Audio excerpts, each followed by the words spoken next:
だからこそ、両者も合併はを、とがねみと影います。いい根性してるわ。何ですか?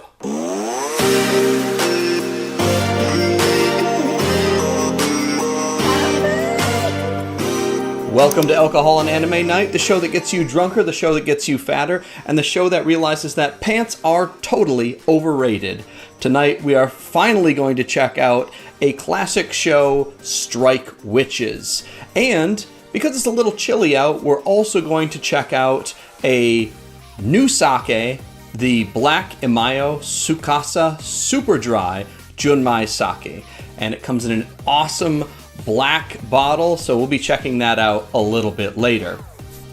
So starting in the summer of 2008, Gonzo Studios released the first episode of a franchise that would span 3 television seasons, light novels, a film, loads of merchandise, several video games, and an OVA trilogy, and even a few spin-offs.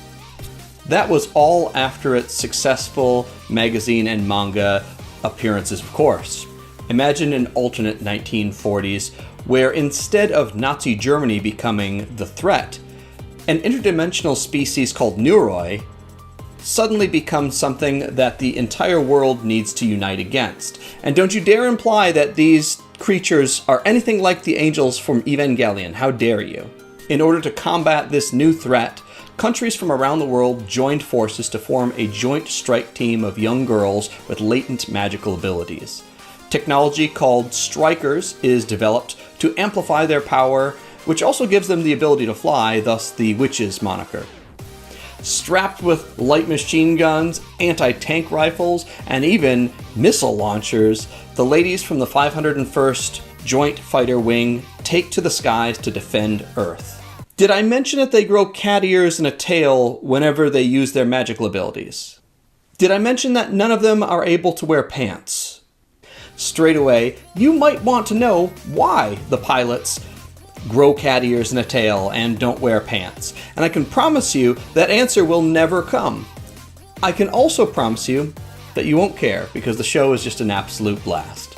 Season 1's story arc follows new recruit Yoshika Miyafuji as she learns the ropes and joins the squadron. We're introduced to 11 other pilots, all from fictional countries that are clearly based on the real ones, probably to narrowly avoid some controversy. I will say that the weak part of this first season is just how many characters are introduced and in such a short period of time. Stick with it though, because in the later seasons it does make it a little bit easier to keep up with them.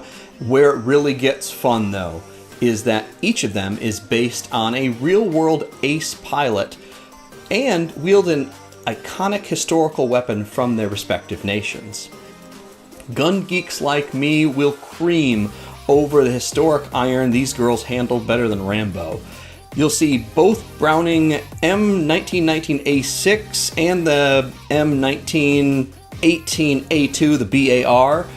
You're going to see Gertrude Barkhorn. She actually dual wields some MG42s.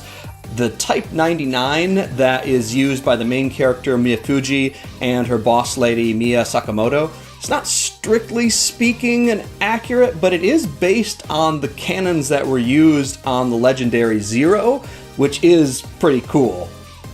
Lieutenant Litvak, she actually rocks a multi-barrel rocket launcher, which appears to be kind of inspired by the Luftwaffe, which is a real thing. It is the .55 Boys anti-tank rifle carried by Lynette Bishop that may be my personal favorite, though. Honestly, you can fall down a deep rabbit hole learning about the fascinating history about just one of these historical pilots, planes, weapons, which is exactly the kind of thing that otakus from around the planet love. In fact, for the true World War II nerds, there are tons of accurately depicted vehicles and equipment from the 1940s to point to and say, hey, I know that thing. The 501st Regiment name even seems to be a reference to a crazy airborne paratrooper unit from World War II that gave the Germans a Merry Christmas in the final conflict of the war. Cat girls wearing airplane stockings, dogfighting in their underpants while mag dumping machine guns is just the kind of batshit crazy I got into anime for. This show is all kinds of fun, but it's still armed with a good story and characters you care about. It has as much fan service as you can handle, and you may even be lured into learning a bit more about the incredible history of the Great War. And if that isn't a reason for you to watch this, then I just don't know what is. Now let's get a taste of that Junmai sake. It's cooled down a little bit since I previously burned my lips on it, so let's give it a go.